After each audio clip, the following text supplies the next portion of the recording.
Welcome back ناظرین، ایک دفعہ پھر ہم آپ کی خدمت میں حاضر ہیں۔ اور جیسے کہ ہم جانتے ہیں کہ پاکستان میں آج عید کا دوسرا دن ہے اور یہاں پر تیسرا دن ہے۔ عید تو بہرحال ابھی باقی ہے، اور ہم یہ بھی دیکھ رہے ہیں کہ کس طرح سے ہم ان تمام جو عید جو بنا رہے ہیں پاکستان میں اور پوری دنیا میں، چاہے ان کا تیسرا دن ہے یا دوسرا دن ہے، جو بھی ہے وہ ہم تمام مسلمانوں کو میں اپنی دلی عید مبارک دوبارہ سے پیش کروں گی۔ جنہوں نے ابھی ٹیلی ویژن کھولا ہے ان کو بھی میں اپنے تمام ناظرین کو دلی عید مبارک پیش کرتی ہوں، اور ساتھ ساتھ ان خوشیوں میں یہ بھی کہوں گی کہ وہ ان لوگوں کو بھی اپنی خوشیوں میں شامل رکھیں جو کہ عید کی خوشیوں سے محروم ہیں۔ ان کو ضرور اپنی خوشیوں میں شامل رکھیے گا، تاکہ آپ کی جو خوشی منانے کا جو اجر ہے، یہ جو ثواب ہے، اس میں وہ 2 گنا ہو جائے۔ تو لہٰذا یہ ایک تو خوشی کا موقع بھی ہے، دن بھی ہے، اور ساتھ ہمارا جو جیسے کہ ہم کہہ رہے ہیں ایک ٹاپک بھی ہے، تو آگے چل کے مزید اس بارے میں بات کریں گے۔ اور اس وقت جو ہمارا ابھی بات چل رہی تھی، اس سے پہلے قصیدے سے پہلے ایک جو بات چل رہی تھی وہ تھی نصیحت پہ۔ تو نصیحت تو دیکھیں کہنے میں کہتے ہیں کہ بہت آسان ہوتی ہے نصیحت کرنا، لیکن سب سے پہلے ہمیں اپنا جائزہ لینا پڑتا ہے کہ آیا ہم اس قابل ہیں کہ ہم نصیحت کر رہے ہیں کسی کو۔ تو سب سے پہلے یہ ہوتا ہے کہ ہمیں اپنے کو دیکھنا ہے اور کوشش یہ کرنا ہے وہ برائیاں، وہ جو خامیاں، جو عیب ہیں، وہ ہمیں اپنے سے نکالنا ہوگا، اپنی ذات سے، اپنے اندر سے اسے ہٹانا ہوگا، اور پھر ہم نصیحت کریں، چاہے وہ ہماری اولاد ہو، چاہے وہ ہماری بہن ہو یا ہماری بیٹی ہو یا ہمارے گھر کے فرد ہوں یا کوئی ہو، یا آپ کا ہر دل عزیز دوست ہو۔ اور اگر کبھی ایسا موقع ہوتا بھی ہے کہ اس طرح کی نصیحت کرنے کا ایسا موقع ہو جاتا ہے، وہ نصیحت اس شکل میں نہیں ہوتی کہ آپ اس کو تذلیل کر رہے ہیں، اس کی جو ہے بے عزتی کر رہے ہیں، اس مقصد میں نہیں، یہ بتانے کے لیے کہ مزید کوئی ایسی بات نہ کر دے ان 4 آدمیوں میں یا ایسے مجمع میں جہاں سے اس کو لوگ برا بھرا سمجھے، اور اس سوسائٹی میں جو اس کی ایک عزت اور جو وقار ہے اس پہ جو ایک دھبا ہے، تو اس کے لیے سمجھانے کے لیے بھی آپ نصیحت جو اگر کرتے ہیں تو اس کے لیے میرے مولا کہہ رہے ہیں کہ آپ نے نصیحت کا انداز بتا رہے ہیں کہ آپ نے نصیحت کو اتنا خوبصورت، اتنے اچھے انداز سے کرنا ہے کہ اس نصیحت کا اس پر اثر ہو، اور وہ جو چیز ہے اس کی جو آپ نے جس مقصد کے لیے کہا تو وہ مقصد آپ کا پورا ہو جائے، نہ کہ اگر آپ نے یہ ہماری ایک عقل، مطلب ہماری عقل کو وہ کہہ رہے ہیں کہ کس طرح سے آپ نے نصیحت کو استعمال کرنا ہے۔ اگر آپ کے ہر دل عزیز دوست ہیں یا بچے ہیں یا خاندان کے کوئی افراد اوراد ہے، کوئی بھی ہے، تو اس کو کبھی 4 آدمیوں کے سامنے اگر کوئی غلطی ہوئی ہے، اس نے ایسی بات کہی ہے، تو اس وقت نہیں کرنی، بلکہ ہمیں وہ بعد میں اس کو ڈسکس کرنا ہے اور بتانا ہے، اور طریقے سے، یہ نہیں کہ اس وقت بھی ہم ڈانٹ رہے ہیں، اور کہتے ہیں کہ ڈانٹ سے اور اس سے کوئی سمجھ بھی نہیں آتا، جتنا آپ کا لہجہ پیار اور محبت کا ہوگا یقیناً اس میں اثر بھی ہوگا۔ صبر اور تحمل کے ساتھ، پیار کے ساتھ اس کو اگر نصیحت کی جائے گی تو یقیناً اس بات کا اس پہ اثر بھی ہوتا ہے۔ تو لہٰذا یہ بتا رہے ہیں میرے مولا کہ اگر نصیحت کرنی ہے تو کبھی مجمع عام میں اس کو نہیں کرو، کیونکہ اس سے وہ اپنی ایک ذلت محسوس کرتا ہے، وہ پھر وہ چیز اگر وہ ماننا بھی چاہتا ہے تو وہ نہیں مانتا، کیونکہ اس میں ایک ریمین جیسا ہو جاتا ہے، آ جاتا ہے کہ اس نے مجھے نا اس مقصد کے لیے، شاید ایک اس کا جو مائنڈ ہے وہ دوسرے رخ پہ چلنے لگتا ہے کہ شاید اس نے اس لیے، چاہے آپ کا یہ مقصد ہو یا نہ ہو، لیکن اس کا ذہن یہ چلنے لگتا ہے کہ شاید اس نے مجھے جو ہے وہ ایک طرح سے بدنام کرنے کے لیے سوسائٹی میں، اس لیے انہوں نے 4 آدمیوں کے سامنے مجھے یہ بات کہی۔ تو اس میں جھگڑے کا، لڑائی کا بھی ایک دیکھیں خدشہ ہو جاتا ہے، اس وقت وہ جذبات میں آ کے آپ سے لڑنے لگے کہ تم پہلے اپنے آپ کو دیکھو، نصیحت کرو، اس طرح سے بات بڑھ بھی جاتی ہے۔ تو میرے مولا کتنی بہترین چیز بتا رہے ہیں کہ اگر آپ کو اپنے کسی سے، دوست سے، گھر سے کسی کو نصیحت کرنی ہے تو وہ آپ اکیلے میں الگ سے کریں، تاکہ اس نصیحت کا اس پہ اثر بھی ہو، اور ساتھ ساتھ وہ اس کو اپنائے بھی جس مقصد کے لیے آپ نے نصیحت کی تھی۔ اور نصیحت کا مقصد کبھی یہ نہ سمجھیے گا کہ آپ اس سے جو ہے بہت بالا تر ہیں یا کچھ ہیں، کیونکہ دیکھیں انسان میں ہر ایک میں عیب بھی ہوتا ہے، بغیر عیب کے کوئی انسان ہے نہیں۔ یہ اور بات ہے کہ ہم اس چیز کو نہ مانیں، لیکن ہر انسان جو ہے، ہر انسان میں کوئی نہ کوئی عیب بھی ہوتا ہے اور اچھائیاں بھی ہوتی ہیں، اور مکمل تو کوئی انسان ہوتا نہیں ہے۔ تو لہٰذا جو ہے ہمارے ذہن میں یہ رکھ کے کبھی بھی کسی کو نصیحت نہ کریں کہ ہم نے جو ہے ہم اس لیے ہم یہ چیز نہیں کرتے اور وہ یہ کر رہا ہے لہٰذا ہم اسے نصیحت کریں گے، یہ کریں گے، نہیں، اس کو سمجھاؤ کہ غلطی ہو بھی جاتی ہے اور کس انداز سے اسے جو ہم نے ہٹانا ہے، اس کی جو بری عادت ہے اس کے جو ہے اسے ختم کرنی ہے۔ تو لہٰذا چاہے وہ اولاد ہو یا گھر کے فرد ہوں یا بہن بھائی ہوں یا رشتہ دار ہوں یا دوست ہوں، تو اس میں یہ آپ کی جو طبیعت کا بھی پتہ چلتا ہے کہ آپ کس طرح صبر کے ساتھ، محبت کے ساتھ، خلوص کے ساتھ اپنی بات کو بھی کہہ دیں، اس کو نصیحت بھی کر دیں، اور اس پہ وہ یہ بات گرا بھی نہ گزرے، بلکہ وہ اس پہ سوچنے پہ مجبور ہو جائے کہ نہیں، یقیناً اس نے یہ بات کہی تھی، اس میں کوئی وزن رکھتی ہے، یقیناً مجھے اس چیز سے پرہیز کرنا چاہیے۔ تو لہٰذا نصیحت کے بھی انداز میرے مولا نے بتائیں اور ہر چیز کے انداز بتائیں، زندگی کو گزارنے کے بہترین سلیقے میرے مولا نے بتائے ہیں کہ کس طرح سے زندگی گزارنی چاہیے، کس طرح اپنے مطلب ایک کہتے ہیں حقوق العباد، ایک مطلب ایک حق بھی بتایا ہے کہ کس طرح مومن کو اس کی دل آزاری نہیں کرنی ہے، اس کو اپنے راہ راست پہ لانا ہے، اسے جو گناہوں سے پاک بھی کرا دینا ہے۔ مطلب آپ کا انداز، آپ کا کردار ایسا ہوگا تو آپ یہ کام کریں گے نا۔ اگر کردار میں آپ کے یہ ہوگا، اس میں حسد ہوگی، چلن ہوگی، تکبر ہوگا، تو یہ چیزیں جب ہمارے اندر موجود ہوں گی تو ہم کسی کو نصیحت کیا کریں گے؟ تو ہم میں تو ساری خود ہی برائیاں موجود ہیں، تو ہم کسی نصیحت کرنے کے لیے قابل نہیں ہوں گے۔ لہٰذا اپنے کردار کو، اپنے انداز کو اتنا اچھا بنانا، اتنا خوبصورت بنانا ہے کہ اگر ہم بات نہیں بھی کہیں، نہیں بھی سمجھائیں تو وہ سمجھنے لگے، سمجھانے لگے، اور اگر آپ ایک الفاظ بھی اس سے اکیلے میں کہہ دیں تو آپ کو تشریح کی ضرورت نہ پڑے، تو وہ اس چیز کو آپ کی مان لے اور سمجھ جائے۔ تو یہ ایک بہترین طریقہ ہے جو ہے وہ سنہری بات میں آپ کو شیئر کر رہی تھی کہ میرے مولا نے کس طرح سے نصیحت کرنے کا ایک انداز بتایا ہے۔ اور اس کے ساتھ میں اب چلوں گی چھوٹے عمل عظیم ثواب کی طرف۔ اس میں ایک تو سب سے پہلے میں آپ کو یہ بات بتانا چاہوں گی کہ کیونکہ آپ دیکھیں کہ آج کل عید ہے، یہ تو ویسے روزمرہ کی باتیں ہوتی ہیں، لیکن نارمل جب کوئی ذرا کام لیڈیز پہ یا لوگوں پہ، یا آپ دیکھیں کہ بکرے خرید کے لانے ہیں اور قصائی کو ڈھونڈنا ہے اور یہ کرنا ہے اور مہمان بھی آنے ہیں، کھانا بھی بنے گا اور گوشت کو تقسیم بھی کرنا ہے، تو مطلب انسان بہت تھک جاتا ہے، اس کے سر میں بھی درد ہونے لگتا ہے، اور وہ مطلب ایک طرح سے، اور اگر زیادہ کھا لیتا ہے تو اس کے پیٹ میں بھی درد ہو رہا ہے، تو مطلب ساری چیزیں ایک ساتھ انسان کے آ جاتی ہیں اور وہ پھر پریشان ہو کے سر پکڑ کے بیٹھ جاتا ہے۔ اور اسپیشلی عورتیں جو ہوتی ہیں کہتی ہیں کہ ایک تو حصے بنانا اور یہ کرنا، پھر ساتھ مہمانداری بھی ہوتی ہے، ظاہر اکٹھے لوگ ہوتے ہیں تو اس میں تھکاوٹ بھی ہو جاتی ہے، سر میں درد بھی ہو جاتا ہے، اور بعض دفعہ جو کوئی بیمار ہوتے ہیں کچھ زیادہ ہی وہ تھک جاتے ہیں کیونکہ گھر میں شیئر کرنا پڑتا ہے خوشیوں کے لیے۔ تو یہ ساری باتوں کے لیے ایک تو یقیناً ہم جو ہے میڈیکلی طور پہ جو دوائیں ہمارے پاس ہوتی ہیں، میڈیسنس، وہ یوز کر لیتے ہیں کہ چلو بھئی ابھی ہم یہ کھا لیتے ہیں، ہمارے سر کا درد چلا جائے گا، یا عموماً کسی کو ہمیشہ ہی اس کی ایک شکایت رہتی ہے کہ ہمیں جو ہے یہ جو ہے مستقل درد رہتا ہے۔ تو وہی میں آپ سے کہتی ہوں کہ ہر چیز کا علاج جو ہے وہ اسلام کی اس کتاب قرآن مجید میں موجود ہے۔ تو آپ اگر اس سچے دل سے، سچی نیت کے ساتھ، دوا کے ساتھ اسے رکھیں گے، تو کہتے ہیں نا ایک تو ہم جیسے کہ عام زبان میں کہتے ہیں، ایک تو ٹرین چلتی ہے ہر اسٹیشن پہ رکتی ہوئی، اور ایک ہوتی ہے جو فاسٹ ٹرین لاسٹ میں جا کے رکتی ہے آخری اسٹیشن پہ۔ تو وہ یہ جب دوا کے ساتھ دعا جب کرتے ہیں اور یہ چیزیں استعمال کرتے ہیں تو وہ کہیں رکتی نہیں، ایک دم سے جا کے وہ اس کو اسٹرائک کرتی ہے اور وہ فوراً آپ کو فائدہ پہنچاتی ہے۔ لیکن صرف یہ ہمیں سوچنا ہے کہ آیا جو ہم اس کو جو ہے کتنی سچائی، کتنی خلوص اور کتنی سچی نیت کے ساتھ اسے ہم پڑھ رہے ہیں، اور یا اس کو دوا کے ساتھ استعمال کر رہے ہیں۔ تو لہٰذا کچھ ایسی چیزیں بھی ہیں جو میں آپ کو بتاؤں گی کہ جو عام معمولی چیزیں ہوتی ہیں، یقیناً آپ کو یہ نہیں کہا گیا کہ آپ، کیونکہ یہ بھی علم کے ذریعے جو ہے یہ میڈیسنس اور علم کا تو آپ کو میں نے بارہا ہم لوگ تذکرہ کرتے ہیں ہدایت ٹیلی ویژن سے، علم کیا چیز ہے، علم کی اہمیت کیا ہے، ہمارا امائے معصومین نے اس کے بارے میں کیا بتایا، اسے حاصل کرنے سے زندگی کیا ہو جاتی ہے، جاہل اور عالم کی میں فرق بھی پتہ ہے۔ تو لہٰذا یہ جو ہم جو میڈیسن سے یوز کریں، یہ بھی ایک علم کا نتیجہ ہے۔ جب ہم نے حاصل کی، اس سے فائدہ اٹھایا، تو ہم اس مقام پہ پہنچے کہ ہمیں یہ میڈیسنس اس کے لیے یوز کرنا چاہیے۔ تو لہٰذا یہ نہیں کہ بس کہہ دیا اگر قرآن شریف کا بتایا ہے تو پھر نہیں، اس کا بھی تعلق اگر آپ گہرائی میں جائیں تو علم سے ہی ہے، قرآن مجید سے بھی ہے۔ تو لہٰذا دوا کے ساتھ ہم نے، اور دوا کو بھی نہیں چھوڑنا اور ساتھ دعا کو بھی نہیں چھوڑنا۔ تو لہٰذا یہ جو ہے دوا لینے کے ساتھ ساتھ دعا کو لیں۔ تو آپ فوری بعض دفعہ کہتے ہیں نا، ہم نے تو 2 پیناڈول کھا لیا ہے، پیراسٹامول لے لیے، لیکن پھر بھی ہمیں فائدہ نہیں ہو رہا۔ لیکن ساتھ ساتھ اگر آپ اس کو ایک ازبر کر لیں، ان چیزوں کو ایک روٹین کی چیزوں میں، گھر کے نکلتے وقت یہ سر میں درد ہو رہا ہے، ساتھ دوا لے لیجیے، پڑھ لیا، مطلب ایک معمول بنا لیجیے، تو ایک ایسا لگے گا جیسے آپ کو اتنا یہ چیز جو ہے مشکل نہیں لگے گی، آسان لگے گی، اور آپ کے مسئلے بھی ساتھ ساتھ حل ہوتے جائیں گے۔ تو اس کے بارے میں بتانا چاہوں گی کہ ایک کان کا درد ہوتا ہے، اکثر ہو جاتا ہے، چھوٹے بچوں کو بھی ہوتا ہے کان کا درد، اور مائیں پریشان ہو جاتی ہیں۔ اور ہمارے پاکنستان میں تو آپ کو پتہ ہی ہے کہ بہت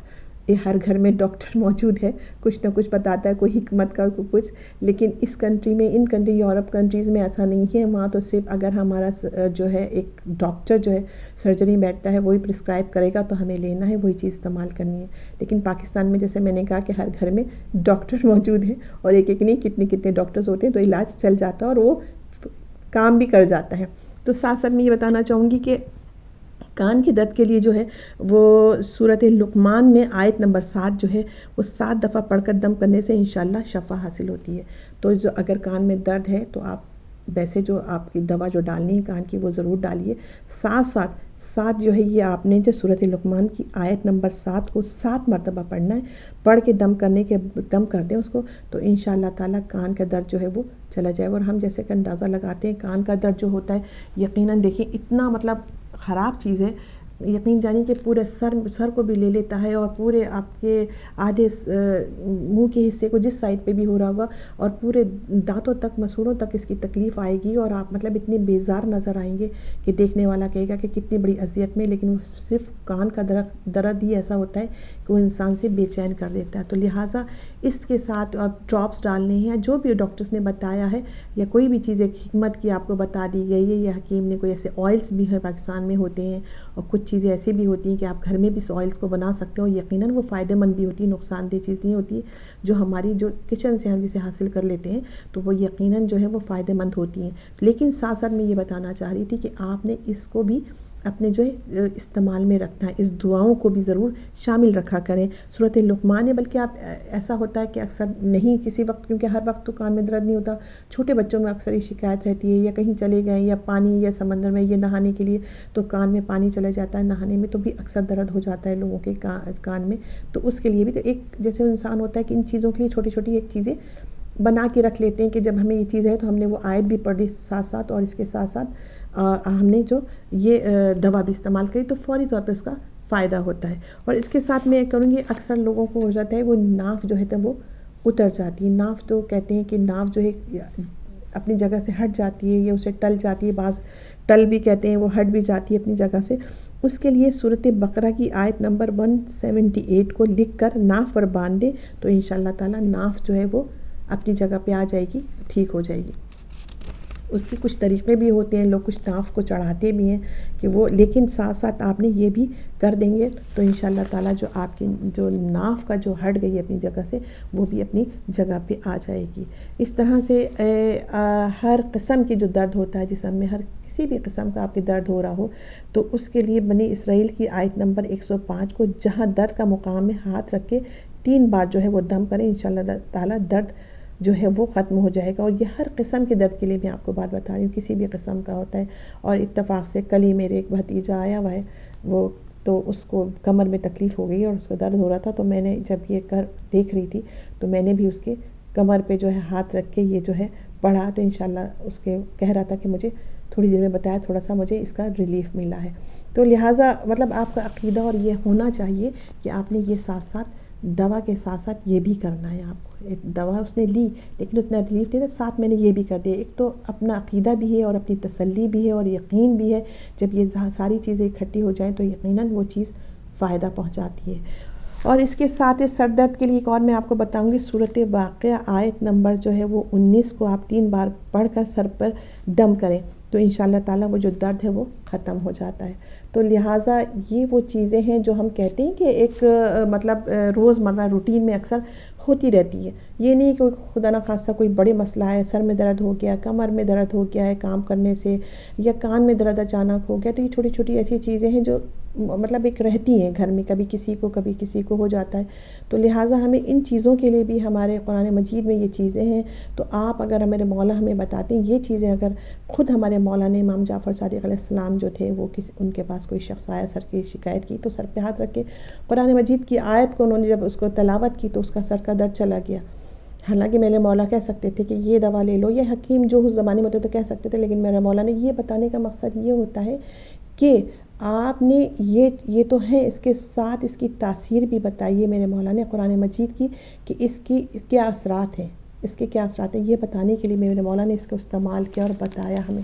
یہ چیزوں کو. تو لہٰذا ان چیزوں کو بھی ہمیں اپنے زندگی میں, روزمرہ زندگی میں شامل رکھنا ہے. بس مقصد یہ ہے کہ اب ہم کتنے بھی ماڈرن بن جائیں لیکن اپنے اگر ہم مسلمان ہیں تو دین اسلام کے دائرے سے ہم خارج نہ ہوں. اگر اس سے ہٹ کے کہیں جائیں گے تو پھر ہمارے, آپ یقین جانیے, نہ تو کہتے ہیں نہ دین رہی نہ دنیا رہی, تو پھر ہمارے آنے کا مقصد کیا ہوا, پھر تو ہم ایک جانور ہو گئے.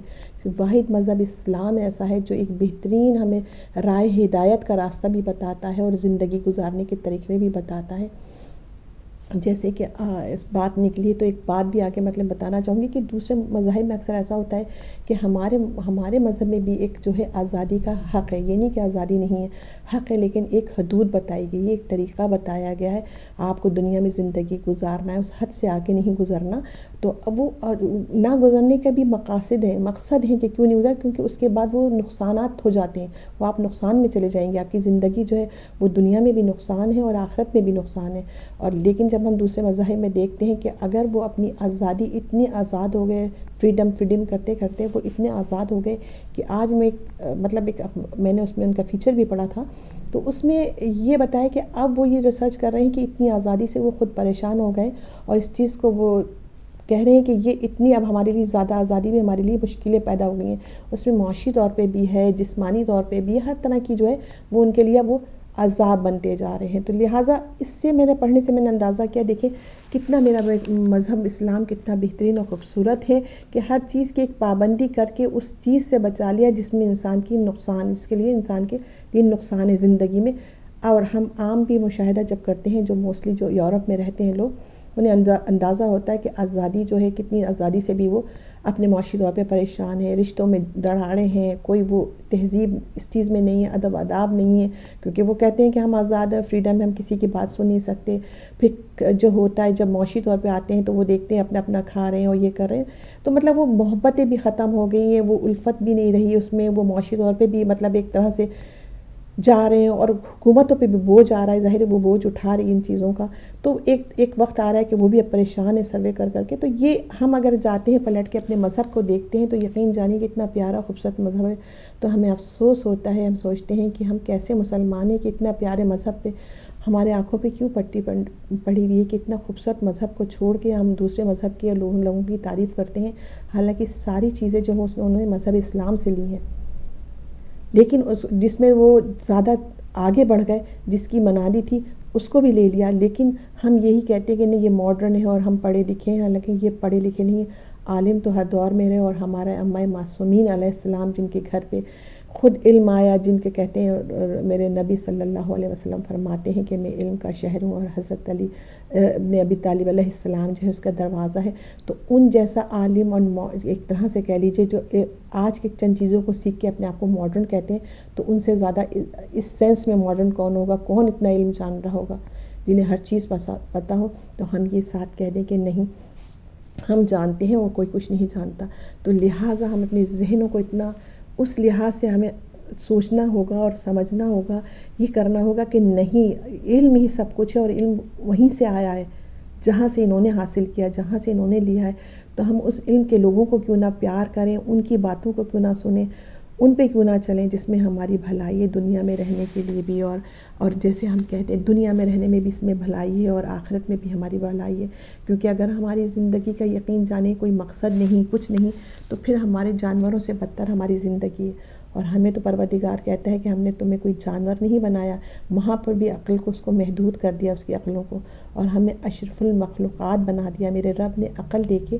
انسان کو بہت زیادہ اعلیٰ بنا دیا ہے۔ تو ہمارا جب یہ اعلیٰ بننے کا مقصد کیا ہے؟ صرف مقصد یہی ہے نا کہ اپنے غور و فکر کرو، کیونکہ میرے مولا فرماتے ہیں کہ غور و فکر کرو۔ کیوں کہا؟ تو اس نے جانوروں کو نہیں کہا، میرے رب نے جانوروں کے لیے نہیں فرمایا کہ غور و فکر کرو، کیونکہ اس کی عقل کو محدود کیا ہوا ہے پروردگار عالم نے۔ لیکن ہماری عقل اتنی ہے کہ جتنا اس عقل سے تم فائدہ اٹھاؤ، اس میں غور و فکر کرو، وہ کسی طرح کی ہو، دینی ہو، دنیاوی ہو، اور پھر تم اس میں دیکھو، اس میں تحقیق کرو، معلوم کرو، اس سے فائدہ اٹھاؤ۔ عقل کے ساتھ علم اگر ہو تو علم بھی یہی ہے، عقل بھی ہمیں دی ہے، تو پھر ہم اپنی ان چیزوں کو جو ہے محدود کر کے، اور ہم دوسروں کی جو ہے بڑی ستائش کرتے ہیں، ان کی تعریفیں کرتے ہیں، لیکن ہم غور نہیں کرتے ارے یہ ساری چیزیں تو ہمارے گھر سے، ہمارے گھرانے، ہمارے جد سے نکلی ہیں، وہاں سے گئی ہیں، ہمیں تو اس طرف دیکھنا ہے۔ ہم بجائے اس طرف دیکھنے کے دوسرے سائڈ پہ دیکھتے ہیں اور اپنے آپ کو محدود کر لیتے ہیں۔ تو یہ ہمیں زیب نہیں دیتا، مسلمانوں کو یہ چیزیں جو ہے وہ زیب نہیں دیتی۔ ہر چیز کا طریقہ، طور طریقہ ہے، اور ایک زندگی گزارنے کے لیے منع نہیں کیا گیا۔ جیسے کہ میرا رب کہتا ہے کہ زندگی جو ہے وہ دنیا ہم نے تمہارے لیے تخلیق کی ہے، انسان کے لیے تخلیق کی ہے۔ اور جیسے کہ اب عید ہے، آپ دیکھیں کیا کیا قربانی جو جانور بھی ایک جان، کتنی جانیں میرے رب پیدا کرتا ہے، اور اسے پھر کہتا ہے قربان کر دو، اور ہم اسے قربان کر کے کھاتے بھی ہیں، اور اس کو ہر طرح کے پرندے ہیں، چرند ہیں، سب ہم اسے حلال کرتے ہیں، ذبح کرتے ہیں، اور پھر ہم اپنی غذا بنا لیتے ہیں۔ تو کتنا میرا رب مہربان ہے کہ انسان کے لیے کتنی جانوں کو جو کہتا ہے تم قربان کر لو، تم انہیں جو ہے ذبح کر لو اور تم اسے کھاؤ۔ تو ہم بس غور نہیں کرتے محبت پہ اپنے رب کی، اگر ہم اس کی محبت کو دیکھیں تو یقین جانیے کہ ہم سجدہ جو ہے اپنے سر کو نہ اٹھائیں،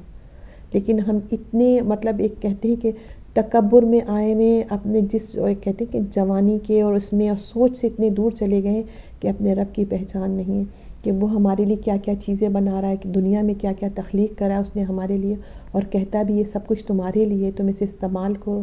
علم حاصل کرو، اس کے بارے میں معلوم کرو تاکہ ہمارے ذہن کھلے، غور و فکر کریں ہم اس کے بارے میں، اور اس رب کا شکر ادا کریں جس نے ہزاروں چیزیں ہم پہ قربان کر دی انسان پہ۔ تو یہ وہ ساری چیزیں ہیں، دیکھیں انسان کے لیے بہترین جو ہے ایک ہمارا مذہب، ہمارے مسلمانوں کے لیے بہترین مذہب جو ہے وہ مذہب اسلام ہے، ہمارا رب ہے۔ ہمیں تو اپنے کردار سے، اخلاق سے دوسروں کو بتانا ہے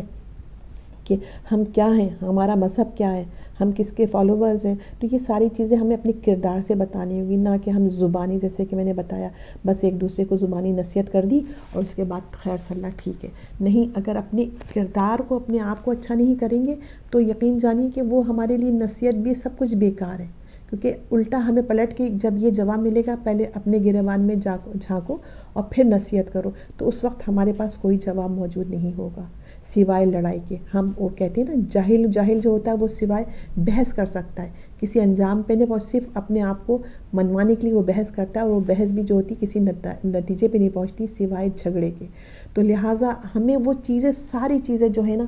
ان چیزوں پہ غور کرنا ہے، علم کو حاصل کرنا ہے، اور اپنی زندگی اسلام کی طور طریقوں پہ اگر گزاری ہے تو ہماری زندگی بہت خوبصورت ہے، بہت آسان ہے۔ ہم لوگ اکثر یہاں کہتے ہیں کہ بھئی وہاں رہتے ہیں، یہ کتنے دقیانوسی ہیں، یہ پہنتے ہیں، اس طرح کرتے ہیں۔ نہیں، ہر چیز کی ایک حدود ہے، پہننے کے لیے، جانے کے لیے، ہر چیز کا ہمارے پروردگار نے بتایا ہے۔ اور پھر اگر ہم اس چیزوں پہ لباس ہی لے لیں، اس چیزوں پہ بھی ہم دیکھیں تو یقین جان کہتے ہیں کتنے فائدے ہیں۔ اگر ایک پردہ بھی دیکھ لیں تو آپ کہتے ہیں واقعی نہیں کہ اس کے کتنے فائدے، کہ بہت سے کپڑے جو ہوتے ہیں وہ ہمیں پہننے سے جو ہے ہم وہ جو ایک حقیقتاً جو ہم پہنتے ہیں اور بناتے ہیں کہ نہیں یہ دیکھیں گے، یہ کوئی دیکھے گا، اس طرح کے ہم نے پہنے، اس چیزوں سے نمائش سے بچ جاتے ہیں، وہ چیزوں ذہن میں ایک جو تکبر کا عنصر آنے لگتا ہے اس سے بچ جاتے ہیں۔ اور جس سے ہم پیسوں کا ضیاع کرتے ہیں، ایک نے ہمیں اگر چار جوڑوں کی ضرورت ہے، ہم 10 جوڑے بنا رہے ہوتے ہیں، اس سے بچ جاتے ہیں۔ تو مطلب ہر چیز میں ایک حکمت ہے، اگر ہم کسی چیز پہ غور کریں تو پروردگار کی ہر چیز میں ایک مذہب میں حکمت بتائی ہے۔ تو ہمیں تو وہ ساری چیزیں دیکھیں، یقین جانیے کہ کرنی ہے، رب کو بھی راضی رکھنا ہے اور اپنے آپ کو بھی راضی رکھنا ہے، اپنے بہن بھائی، اپنے مومن مومنات کو بھی راضی رکھنا ہے، اپنے رشتہ داروں کو بھی راضی رکھنا ہے، اپنے گھر کو بھی راضی رکھنا ہے، انہیں خوشیوں میں شامل بھی کرنا ہے، اپنی خوشی منانی ہے تو ان کو بھی خوشیوں میں راضی کرنا ہے۔ تو یہ ساری ایسی چیزیں ہیں کہ صرف اپنے پہ اگر ہم جب تک غور نہیں کریں گے، اپنے نفس کو نہیں دیکھیں گے، جانچیں گے نہیں، تو ہم یہ چیز میں تبدیلی لا ہی نہیں سکتے، چاہے وہ حکومت ہو یا ہم خود ہوں۔ یہ ساری باتیں ہیں کہ پہلے ہمیں اپنے آپ کو تجزیہ کرنا ہے، معلوم کرنا ہے، جس کے ساتھ مجھے بریک کا کہا جا رہا ہے۔ انشاءاللہ تعالیٰ فوراً ایک چھوٹی سی بریک کے بعد واپس آتے ہیں۔